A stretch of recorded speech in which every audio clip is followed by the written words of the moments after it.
Good Sunday morning and welcome to Inside Tennessee along with my colleague John North. I'm John Becker, your moderators this morning. With us, one of the most powerful politicians in the state of Tennessee, the House Speaker Cameron Sexton. Always good to have you with us. You've been in the House about 12 years, first elected to the speakership in 2019, and now lead a supermajority of 75 Republicans and 24 Democrats. Thank you for being here. Thank you for having me. I'm going to introduce our panel. We'll get to questions. Susan Richardson Williams is a Republican. She runs her own PR firm. Good morning.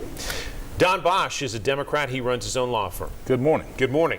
Mr. Speaker, let's rock and roll here with a couple of baseline questions, and then we'll let the panel jump in.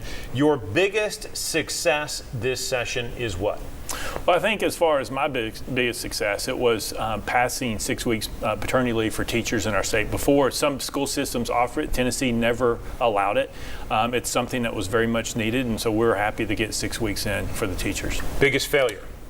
I think the biggest failure from our standpoint is there was some, on my side, was some criminal justice reform we wanted to make that we couldn't get through. I think the budget came out very well. Our state's doing very well. But I would say some criminal justice stuff that I want to get through on juvenile crime. We'll dive in more specifically on these three issues, but I want to hit these just quickly off the top because there are three important ones. 2020 hindsight. Would you do anything differently on third grade retention law?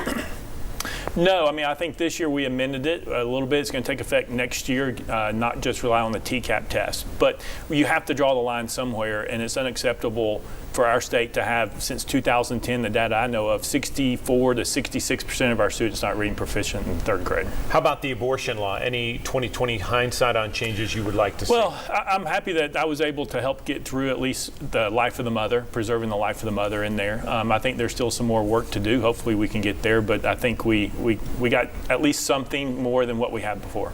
The expulsion of 3 Democrats, anything done differently with that? Not from my opinion. You know, I mean, I think there's a premeditation. When you bring a bullhorn on the House floor, you're planning on doing something. You don't just happen to bring one day just because you think you might need it. Okay, that sets us up. John? Let's revisit the third grade retention issue, Mr. Speaker, because that obviously is an issue that's been popping over the last few days. We've heard quite a bit of feedback from parents who are like, wait a minute, my kid is a great student, an A student even, and they're having a problem with this. I was looking at Cumberland County schools. There have been some problems there in terms of performance.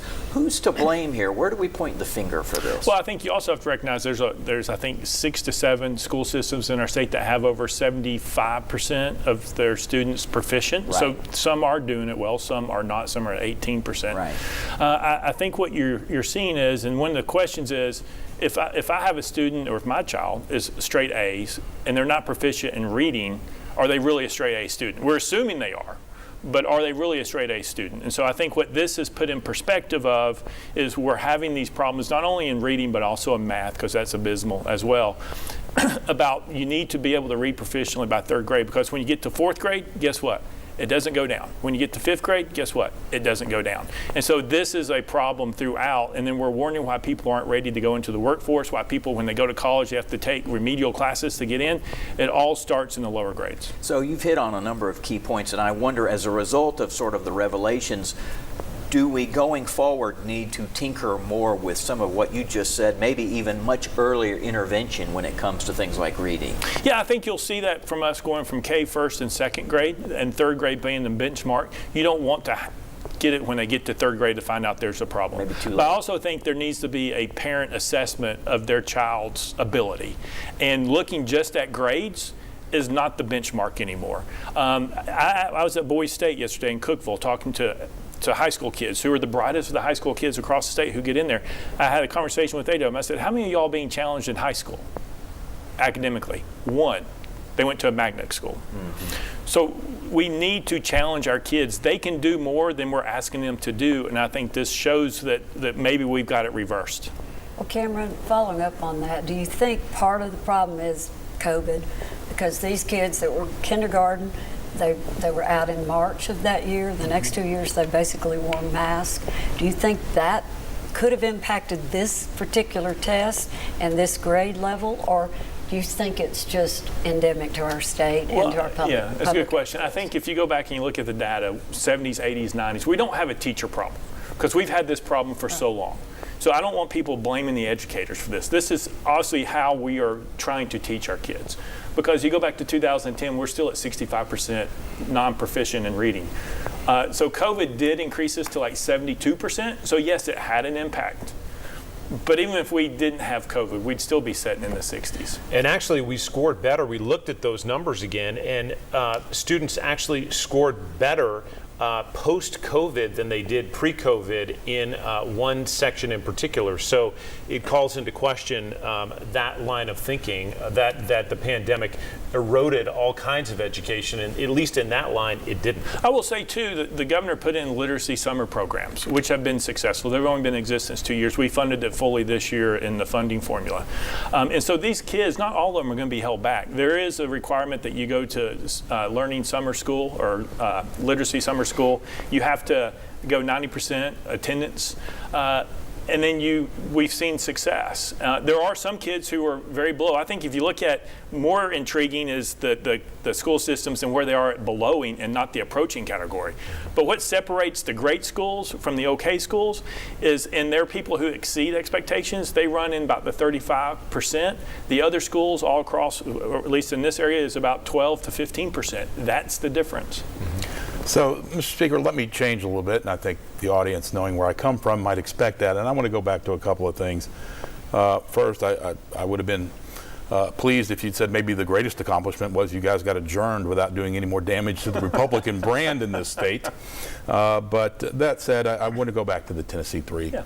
And I want to pose a very specific hypothetical to you. William Lamberth and Jason Zachary, after seeing pro-life protesters come into the gallery, raise noise, start chanting, stop killing babies, and they stormed the floor. And I say storm the floor, that was an exaggeration used by the Republicans of the Jasons and Gloria. They go down to the floor, they pull out a toy bullhorn, and they start chanting. Would you support an ouster move for those two legislatures under exactly that scenario? It wouldn't have to be those two. It doesn't matter if it's a Republican, a Democrat, or an independent. If you go to the House floor and your job is to disrupt the proceedings, and then you pull out a bullhorn and take the people in the balcony and lead them into basically a protest. No, they were already there protesting. Well, but I was there. I'm telling you, they were not already there. They were protesting outside. They were protesting outside the chamber. But what you had is pull out a bullhorn at the well and led the people on the House floor and protest. So anybody who does that should be expelled. So your answer is yes, you would have. Anybody. Jason Zachary and William Lambert. I'm using two of your colleagues that are white males on the an opposing This issue. isn't a race issue. This is a Republican, Democrat, Independent. It's about you being a part of the body. I want to get there. Now in hindsight, you are the leader, or at least a leader of the Republican Party in this state. The damage that has been done to our state and to certainly the Republican side has been great nationally. In hindsight, would you consider some moderation? I agree they broke the rules technically, but it's, we don't give the death penalty for shoplifting. Okay, would you in hindsight say maybe this wasn't the right thing and the right image for our state? No, your actions. What this image is we expect decorum on the House floor. You go to Congress and you do that. There's a consequence. You go to work and you do something. The consequence may be you get fired. It may be you get something in your folder. When it's premeditated. Now, if they didn't pull out the bullhorn, that's a whole different question. So that was the crux for you? That's a premeditation act that you're planning on doing something on the House floor. Gloria Johnson didn't pull out a bullhorn. But she was an accessory to the fact that she went up there. And you know how the law is to accessory. Very well. So she went up there, and I think when you talk to the members the 3 or 4 who voted to not expel her, that was the reasoning they used. I know. I find it remarkable. You said you would do it all over again, seeing really what's happened to us nationally as a result of this and some other things. Well, let me just tell you, when you're making decisions and you're trying to pin that right? You don't worry about what will happen or not happen in the future. If that decision is right that day, you should not weigh it on what may or may not happen in the future. If you are, then all you're doing is legislating to the polls and anything else. And that's why I was giving you the benefit of hindsight. My opinion is what they did on the House floor went to the level of expulsion.